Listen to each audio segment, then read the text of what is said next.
Hello everyone, कैसे हैं आप सब। आप में से बहुत सारे बच्चे कंफ्यूज थे कि सर जूनियर असिस्टेंट का रिटन एग्ज़ाम पहले होगा, टाइप टेस्ट पहले होगा। तो आज 17 जनवरी तक क्या स्टेटस है वो मैं आपको बता देता हूँ। अब यहाँ पे जूनियर असिस्टेंट के रिलेटेड एक जेकेएसएसबी वेबसाइट पे जो तीसरा लिंक मैंने ओपन किया है, एडवांस नोटिस, ये देख सकते हो।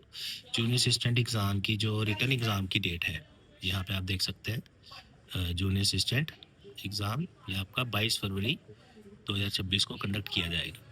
तो आज की डेट के हिसाब से जो अपडेट है वो ये है कि आपका पेपर पहले होगा और उसके बाद टाइप टेस्ट। कल को कुछ चेंज होता है या ऐसा कुछ अपडेट आता है तो हम जरूर आपसे शेयर करेंगे। Thank you so much, all the best.